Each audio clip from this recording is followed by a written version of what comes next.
because Kenneth Egan is on the line. Good morning to you, Kenneth. How you doing? Lads, how are you keeping? How are you, Andy? Hi, Kenny. All right, yeah? Yeah, good. How are you? Kind of blind there. Well, I was up early. Didn't get you in anyway. You made the smart call, getting on Skype. The reason that we wanted to talk to you was specifically about this issue. You've said it before, but you were quoted again recently as saying, you can't get a mortgage with a silver medal. And it's that whole point about career development for athletes, that you don't just become pigeonholed or identified as exclusively as an athlete, so that when that part of your identity is taken away, you're like, what am I now? Yeah, definitely. Like as Andy mentioned, who's the onus on to encourage athletes to get an education and to pursue a life in after sport? It's ultimately it comes down to the athlete. You can bring a horse to water and all that, but I think the association, the IABA, needs to engage in working with athletes to try and put the carrot out there and say, look, boxing's not going to last forever. The sport won't last forever. You're not going to be in the ring forever. So let's think about life after sport. And Paul Flynn spoke about it there, having to get everything out of a system at a young age and then go back to school as a mature student. I don't think that we need to do that in the boxing circles. We have young lads coming in there, 17, 18, 19, into the high performance team, and they're getting younger now that are going out and winning medals, that we should be marrying the two together, having the sport and the education system in place. We have Griffith College right beside the National Stadium there. It's been there a long, long time, and we never used it once in relation to study or to like a college purpose, which I think was an awful waste. But now the team is based out in Abbottstown. I still think they should bring in some kind of course or courses for the lads to indulge in.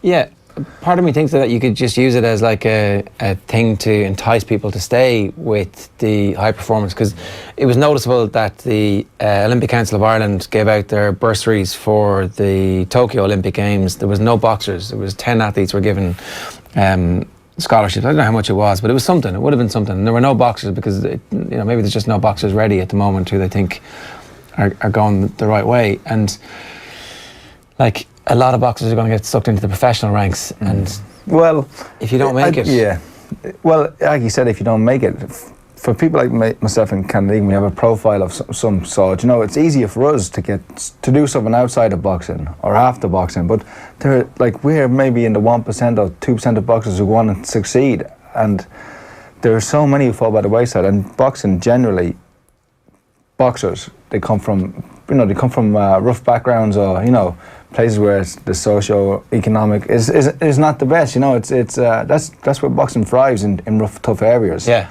And usually it's to the detriment of school that you sacrifice boxing to go into boxing. So I think it would be like probably in our day we probably wouldn't have. I don't know, Kenneth, you can say for yourself, but I think there would be a lot more.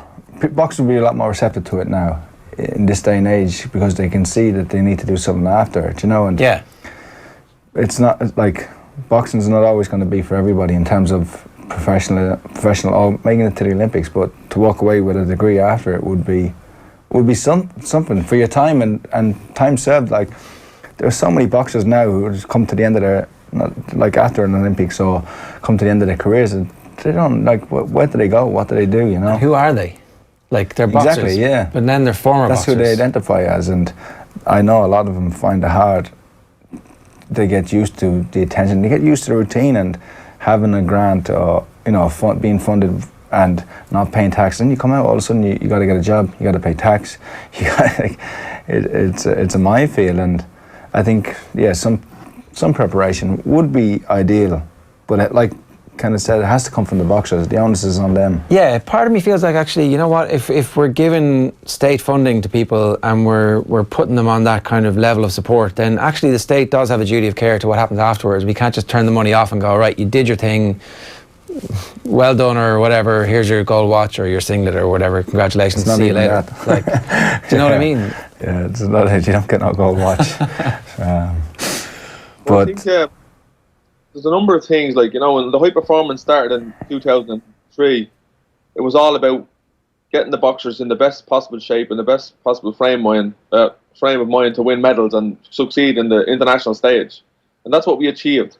But what else did we do to that athlete? We didn't really do anything else. We didn't educate them. We didn't prepare them for retirement or for the aftermath. And that was the downfall, I think, of the high performance. It was a fantastic idea to go off and win medals, which we did do for over a decade. But there's still no solid structure in place to look after athletes. This goes across the board, for especially Olympians who sacrifice so much to try and get to the ultimate goal, which is Olympic Games. But then to be told then if they fail to qualify for the next one, or if through injury or through deselection, they're just left off and they walk off into the wilderness on their own and they have nothing to show for it. And I don't think that's good enough. As a society, as a country, I don't think we look after our Olympians in a fair way. And you're right what you're saying about younger lads going professional at a much younger age. We see it now in the boxing shows around the country. The amount of young lads that are making their pro debuts at 17, 18, 19, they haven't really learned their sport. They haven't been schooled properly. Because it is hard to become an Olympian, believe it or not, Jer. It's a long, hard slog, and Andy will know that. Andy knows it very well. So people are weighing up their options. Will I hang around to try and get qualification for Olympic Games? But there's not really to show after it. So what I'd like to see is the Irish Sports Council putting some kind of a mechanism in place where if you want to be an Olympian, we'll train you to be the Olympian, the boxer, but you have to take up this kind of an education system as well and marry the two together and make it compulsory for an athlete to get educated while they compete. Because it is true. There's plenty of time to be schooled and to train at the same time. Obviously, it's coming from a completely different demographic background, but talking to one of the young rugby players recently who has played for Ireland, he's still in college and he's going to do his business course, which is normally a 3 or 4 year course over 6 or 7 years. And you just go, you do your credits, you go to the lecturer and say, here, listen, I just got picked for Ireland, so I'm not going to be able to do my assignment. And they're like, okay, grand. You just make it up over a period of time. Like, obviously, rugby has the wherewithal and the connections and, like, it's, you know, to put those in place overnight. But if the right questions are asked by the right people within all Olympic sports in Ireland, you could easily do that and have that system in place. Yeah, and I know it's done in other countries, you know, and it's done in Cuba, which is, you know, we'd be fairly more developed nation than Cuba, you know, and like across the board in other countries it's done. The fighters train, the camp is usually in a university and they do the schooling in between. But I think it is, you know, I think even like, I would encourage any young boxer to try and seek education while even professional, because up to a few years ago, like myself and my wife got married and we couldn't get a mortgage. You know, it's not a steady career. It could be over tomorrow morning, and where do you go? Like, no bank is going to loan you money. So like there has to be some pathways, or at least, you know, for young athletes to get an education while they go, not just to be. I think you're right too about you can't force people to do it, but you can say, look, this is your option and we strongly recommend it. We feel that it's actually going to make you a better fighter. That there's a story in the Telegraph today about I think it's Richmond Rugby Club in England who are at championship level, and they've no full-time players. They want players who are going off and doing a day job, train twice a week and play at the weekend, because they feel that those people are better people and they're doing this because they love it, as opposed to those rugby players who are completely obsessed about it. And now, whether or not that's sustainable for everybody, right? It's probably a one-off, and again, like, they're all bankers in the city, so, you know, or students in Oxford. It's grand for them. Life is, they won the lottery when they got born, so it's grand. But like, there's definitely a way of doing this where you can encourage people. Yeah, no, definitely. Like, you know, it comes back to that whole thing of talking to athletes when they're in their mid-teens to say, what does retirement look like to you?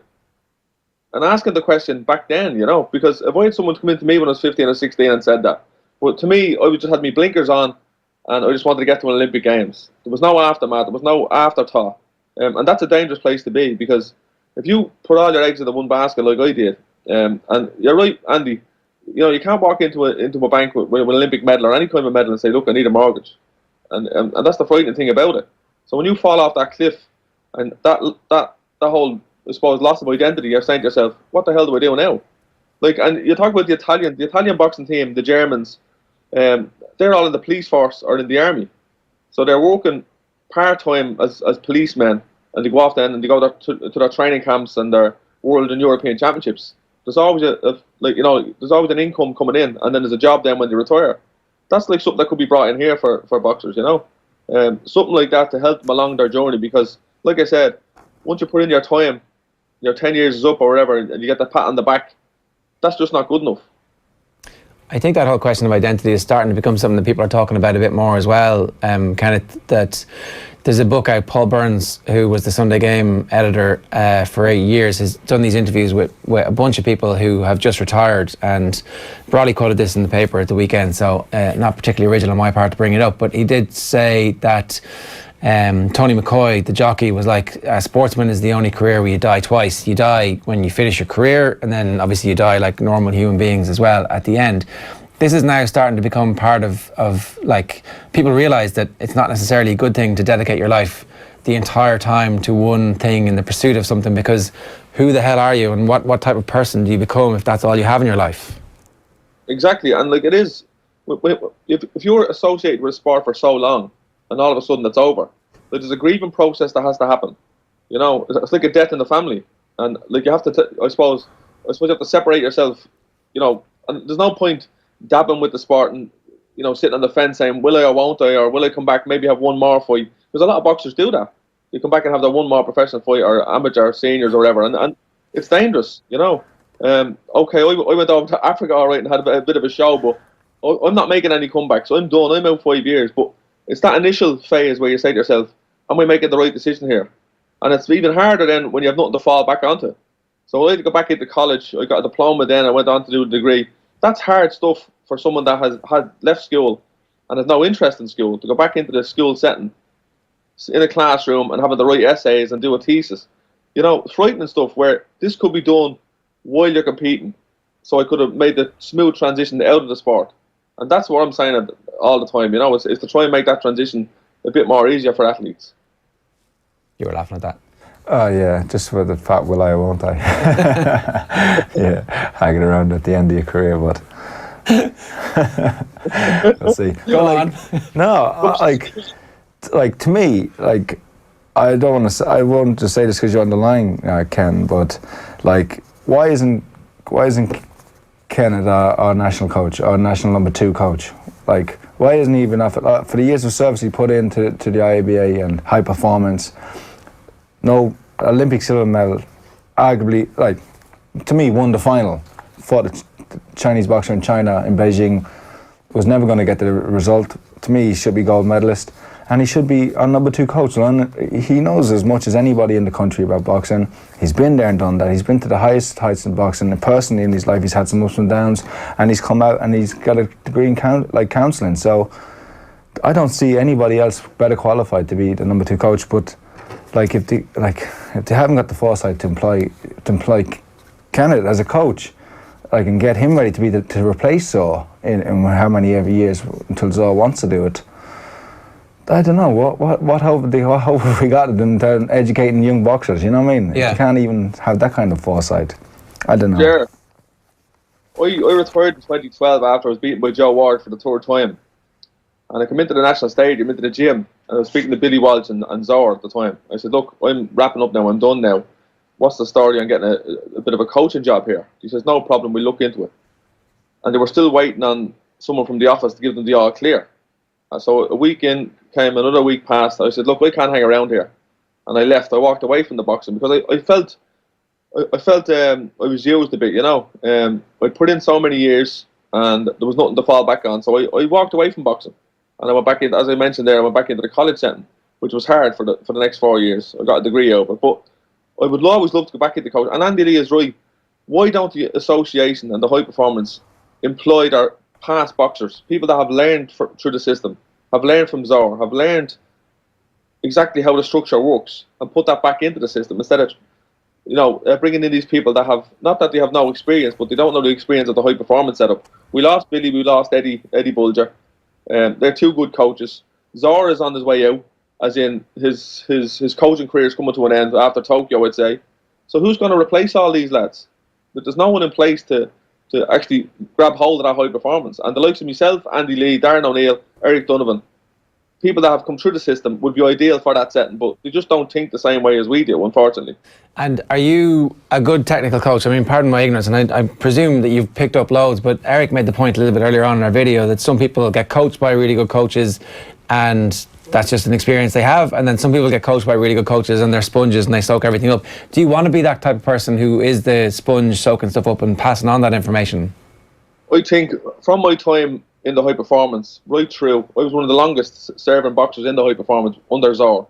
I feel I've learned an awful lot from Zor, Anthony. And I would love to be able to pass that on to the next up and coming lads, you know. I've worked with a bit with Eric and I've worked with a lot of other boxers, but just on a voluntary basis. And as you say, Jer, you can be a volunteer all you want, but that's not going to pay your mortgage either. You know, there's plenty of lads down in the stadium that would help all, you know, flat out around the clock, but that's not good enough. I want to be a paid employee. Yeah. You know? Like, I have to say, the three of us were having a chat recently enough and you were talking about your life as a counsellor, and it struck me like that also suits you. You know, you're embedded in the community, you seem to enjoy it, you understand how to deal with issues on a local level. Like, I'm sitting on my couch here now, the baby's up on the cot with the iPad. I go out this evening now and I can do a few bits this evening. So it's kind of flexible and I can walk around the hours, you know. It's not a 9 to 5 where I'm stuck in an office or I'm stuck in a placement. And that suits me. I like to be flexible. I like to be able to ponder around the place and do me bits and pieces. But, you know, at the end of the day, it's about dealing with people. It's having people skills. Yeah. And over the last 4 years through college and whatever else, I feel I've obtained an awful lot of knowledge and an awful lot of experience about how to deal with people. And you know, on a normal eye-to-eye level. And I think that's what needs to be brought into coaching as well. You know, it's that personal level, getting the connection with the athletes and trying to keep them on the straight and narrow. Yeah, that's one side of it. Obviously, the coaching, like there'll always be the great technical coaches that you can import, but that's it. That's having the philosophy behind it. And the personal experiences, what Kenneth has. You know, I think he makes no secret. He's maybe 7 or 8 years sober now, and. That's also, he's been there, you know, he's been to the dark side and he's come back and he's dealing with it every day, you know what I mean? So, to guide young guys who at 18 and 19 and 20 can easily go astray, can stay on the course of becoming, like working towards an Olympic Games, or go off and be a young guy, what young guys do, nightclubs and all that. So, I think there's no better suitable candidate than Kenny Egan. Like, yeah, it is interesting that maybe the high performance hasn't had that reinfusion of the people who were the first people through. All the other sports, it's like sport goes professional. That bunch of rugby players become the new bunch of coaches. The systems in GAA revolutionised those young managers. Those players who experience that are the ones who kind of come through and change it. But it hasn't quite happened just yet in boxing. There's still this disconnect. Yeah, and it needs to like we're talking about, you know, athletes and looking after athletes. Like, I think while you're training, there should be some option for education, because once you're in that program, there should be. But life is hard for everybody, you know, and there's no one's going to take you under their wing and make everything okay for you. Yeah. You're going to have to work and push for yourself. You think that all those boxers have, like, to get to the point where they're in the high performance unit, they've got something, they've got inner drive, they've got steel, they've come through really tough circumstances in some cases. Yeah, but it's the desire to box. It's not a desire to, you know, to sit down and read a book and write. Could anybody have convinced you that you needed to go to college while you were like? Funny enough, Gary Keegan was instrumental when I was going to stay amateur after the 2004 Olympics. Yeah. Part of the deal was education in Griffin College. Right. But I know, like, Michael Conn and Paddy Barnes have both done a degree in sports business, I think, something along those lines, while they were coming up to the Rio Olympics. Right. But I think that was very much done on their own backs with the help of Dave McHugh. Okay. You might know him, who was like an agent who was working with the box at the time. So there is, like, there has been put up. It's not like they never thought about it, but it's just about implemented it. and It's putting the structures in place. yes, so it's an getting automatic a program, and saying this is a requirement when you come onto the team. This is what you're gonna have to do. In the rugby academies, it's pretty much a requirement. Like, I think it's heavily frowned upon if you're not doing that stuff, because they're like, well, you're not really willing to put the effort into yourself. Maybe you're not really going to put the effort into your career. But like I say, it's a different demographic, not across the board, but mostly when it comes to boxing, that there's from tougher backgrounds, and there's no onus on education. But there has to be now. I think that in this day and age, there needs to be. Yeah. All right, great stuff as ever, Kenneth. Before we let you go, I want to ask you for your top 3 pound for pound in Irish boxing at the moment. Bit of controversy about Andy's earlier on, that he left out Michael Conlon. Yeah, well, he still has a lot to prove yet in the pro game. Okay, he's world champion as an amateur, but are we talking amateurs or pros, or what are we talking yeah. here? Pros, yeah. So you'll have to go with, I suppose I would agree with Andy. Number 1 would be Burnett, world champion. And then it's a toss-up between Frampton and Katie is right, yeah. I'd stick Katie 2nd and Carl Frampton 3. Andy, sorry about that. I had to leave you out there. You're No worries. a bit well, yeah. You're about 85 kilos there, are you? Yeah. Tell me, who'd be your top amateur top 3 in Ireland? Top 3. Well, it'd have to be Michael Conlon, number 1. No, still amateur, active amateurs. Obviously, it'd be Joe Ward. Yeah. Joe Ward. Who else is there? Joe Ward. Yeah. He's on a different level now at the minute, you know. Yeah, he is really world class. Yeah. It's just crazy the the talent he has and how easy he makes things look. That's what makes me sick. So everything goes through competitions and win a medal. So yeah, Joe was flying at the minute, and he's still so young. So it's great to see. Could he make it in the pro game? He could. He could. Yeah. Has he got the discipline and the dedication to commit to train for 12 rounds? We don't know, but he definitely has the talent. Yeah, and he seems to be committed now for the next Olympic cycle. He'd be a light heavy if he turned pro, would he? Or yeah, light heavy. He wouldn't come down even further? I think he's too big for super middleweight. Yeah, okay. And then Brad Maxley on Twitter wants to know, of all the current Irish pro boxers, who do you feel has the most potential? Obviously Burnett has unbelievable potential, but is Michael Conlon be good? Conlon. Michael Conlon be good. And I'm going to go with Lomachenko over the weekend as well, lads. Yeah. Too big, yeah, just too big and too strong. Yeah. Kenny, you would have saw both of them up close and personally more than I did, because you and Lomachenko would have competed in all the same competitions. In terms of skill, who if they were the same weight, pound for pound, who would you have picked? I still think Lomachenko. He's better movement around the ring. Fantastic footwork, great balance. His biomechanics are perfect, and he can punch. Rigondo, fantastic. But I just think, as you mentioned earlier on, Andy, he's just that little bit older. And even though he hasn't been as active in recent years, I just think he's past his best, and he's been putting his ass as well in his last fight, did he, or the fight previous? So I think Lomachenko's going to get at the right time here now, and I think it's going to be a great fight. I think it's going to be centre the ring stuff. Yeah, I hope it is. That's exactly what boxing needs to round off one of its great years. Yeah. Kind of great stuff. Thanks a million. We'll let you take the iPad back off the kid. Good luck. See you later.